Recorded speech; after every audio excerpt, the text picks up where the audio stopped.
قصة درامية وحوار فايز رشوان. إخراج علي عبد العال.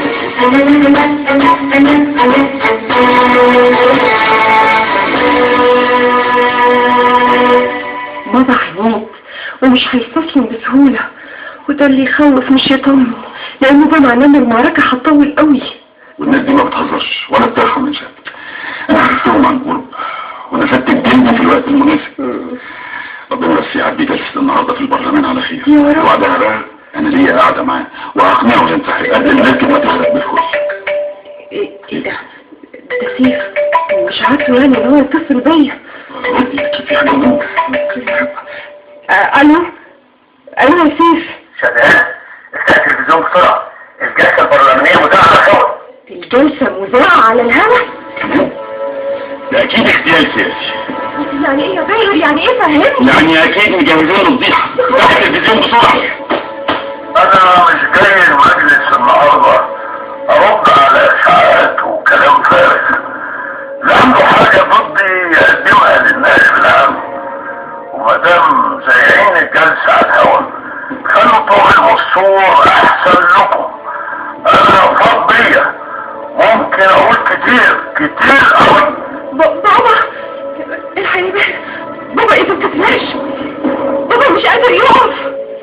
بابا الأزمة جت فين يا بابا؟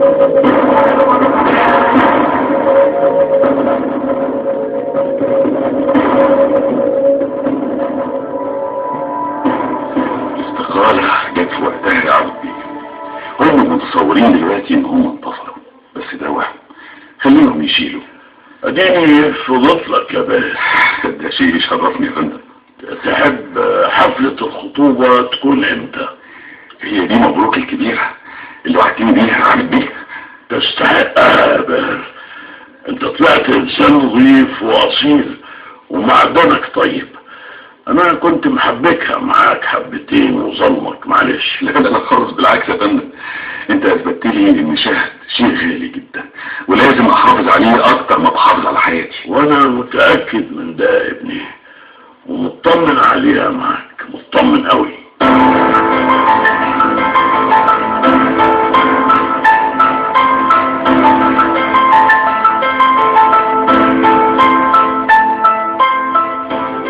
إيه؟ أنا مش مصدقة نفسي. أنت مصدق؟ طبعا ازاي ما صدقش لحظة كنت مستنيها عمري كله. لا استنى بقى، اللحظة لسه ما جاتش، ده لسه فاضل بقى الاختبار الأخير. ولسه في اختبار تاني؟ لا ابوس ايدك. ما ينفعش، ده إجباري. اللي هو ايه بقى؟ اختبار عملي.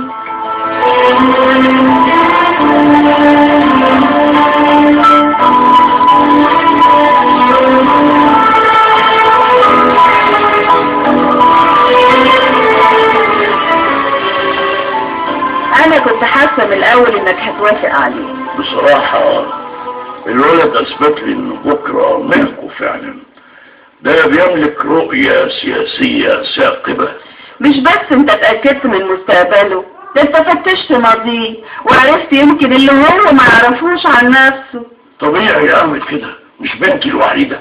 أمال لما جيت اتجوزتني ما عملتش معايا كده ليه؟ ده أنت تقريبا ما سألتنيش عن أي حاجة في ماضيه. اللي بص في عينيكي ينسى اسمه يا رشا. ايوه بقى يا عبودي، كان في متجوز جميل والروقان ده من زمان يا حبيبي. لو اعرف كده كنت خليتك تستقيل من اول ما عرفتك. ايه ده؟ ايه مستنيه حد مين يعني؟ انت هتلبسني تهمة؟ هو في حد بيجي هنا غيرك؟ يمكن الحراسة. حراسة ايه؟ تنسيتي انهم سحبوها مني اول ما استقلت. امال ايه يعني؟ يمكن فيه؟ الله، احنا هنفضل نستنتج كده كتير ونسيب اللي واقف على الباب واقف كده.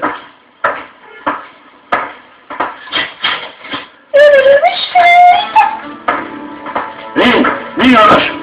حكمة رشدي يا عادل، مراتك القديمة يا قليل الأصل. حكمة؟ أنا مش لسه عارفة من النهاردة يا عادل، أنا عارفة من زمان وساكتة. قلت اهو نتلم في الحلال بدل ما هو بيوطي هنا وهناك، وممكن يتقفش في مرة ويضيع مستقبل البنت بسبب سمعة أبوها. حكمة، لازم تلزمي حدودك. انا لو كنت عملت اللي اكتر من كده ما كانش حد هيلومني ابدا. انا بقالي 30 سنة متجوز لوح تلج. لوح تلج؟ لوح التلج ده كان له فايدة واستحمل وسكت. وايه اللي جايبك النهارده عشان تعرفيني انك عارفه يعني؟ لا، علشان اعرفك اللي ما تعرفوش. عابد ميري مفيش حاجة ما يعرفهاش. طول عمرك مغرور. حكمت. انت تعرف اللي انت متجوزها دي ومديها اسمك كانت بتشتغل ايه قبل ما تلمها؟ لا لا لا لا، بقول لك ايه يا حاجانتي، انا محترماكي بس عشان تعرفوني، عشان في بيتي كمان، انما طولة لسان لا. انا بقول لك اهو، وهسمعك من المناقي خيار. اسكتي يا رشا، روحي من هنا دلوقتي. لا، ما ينفعش تمشي ولا تروح من هنا دلوقتي يا ست رشا هانم يا عبودي بيه يا ميري، لازم تبقى واقفة وتسمع اللي هقوله. انت عايزة ايه بالظبط يا حكمت؟ ما تقولي اللي عندك بقى وتخلصيني. مراتك الرقاصة دي اللي سعادتك متجوزها عرفي كانت متجوزة قبلك. في الحلال برضه يا حاجة، لا عيب ولا حرام. اتجوزت بدل المرة 5 و6. عارف مين من اللي اتجوزتهم دول؟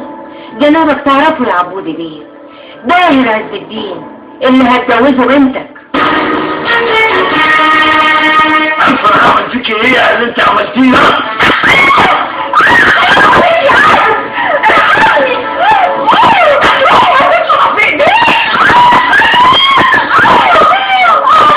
وانا لو موتك يبقى رحمتك فعلا. انا هوريك العذاب الوان يا ملعونة يا بنت الملاعين.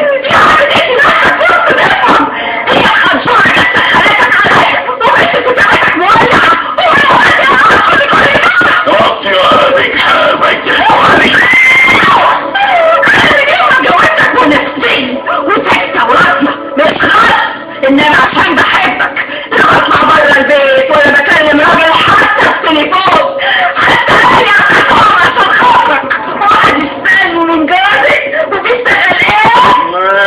ايوه تضحك عليا وتسبق عليا الدور. ايه فلان ها؟ بتجيبك اهل عشان تقاطعيهم. فوقي كده وعارفه انت مين يا بنت؟ عارفه انا مين، وعارفه انت كمان مين يا عارف بيه، بس انت اكيد عارف برضه اني ما كنتش بايره ومش لاقيه اللي يتجوزني.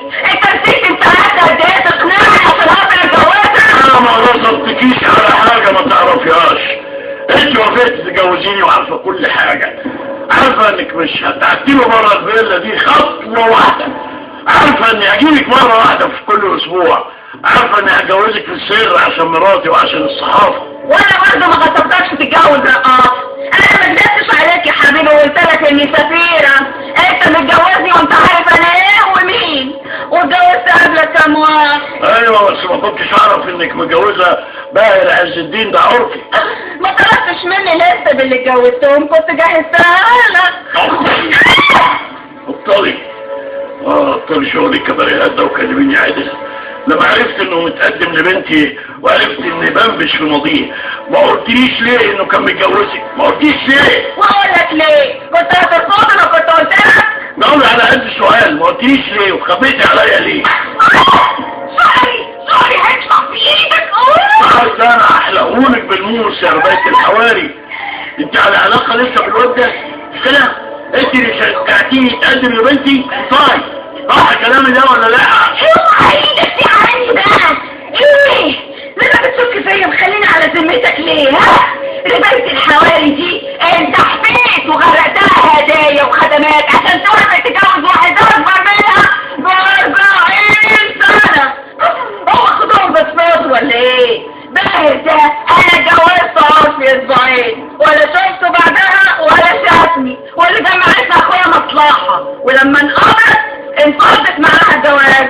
باهر ده انضف منك ومن بنتك كمان، وخسارة فيكم يا عيلة خلص. اضرب، لو كنت قلت لك كنت برضه هتضرب وكنت هترفضه. مالك انت رفضه ولا اقبله؟ كنت هترفضه عشان متجوز رقاصة انت نفسك متجوزها. بس ربنا كبير بقى كده بقى يا حبيبي، اللعب على المكشوف. مراتك عرفت وبنتك زمانها عرفت من امها، وباهر نفسه زمانه عرف. وريني بقى هتعمل ايه؟ هتقول له رفضت عمك حسن لقيتك كنت متجوز رقاصة، هي نفسها مراتي دلوقتي. مفيش فايدة، انا هطلعك. يا ريت يا ريت تطلعني تقتلني، مش فاهمة. انا اتحرقت من حياتي معاك. انت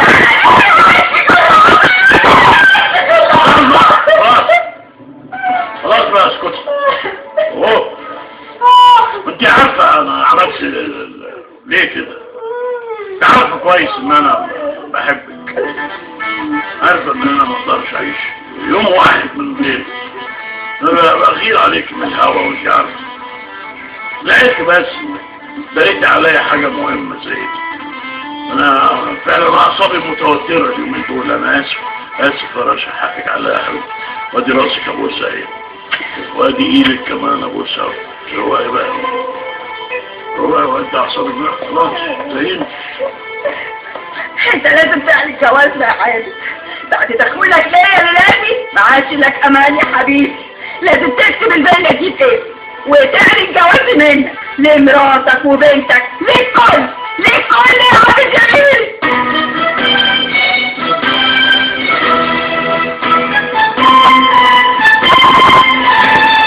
رؤية درامية جديدة لقصة الأديب العالمي نجيب محفوظ. العريس.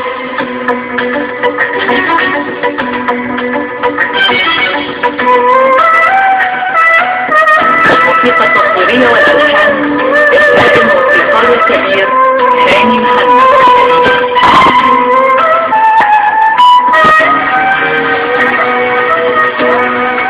الهندسة الصوتية والمونتاج محمود صبري.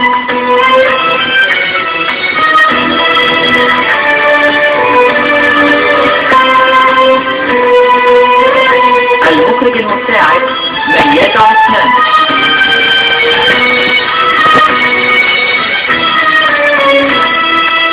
العريس.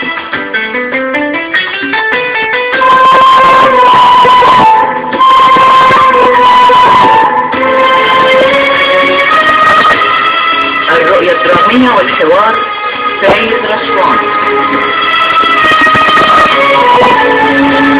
العريس.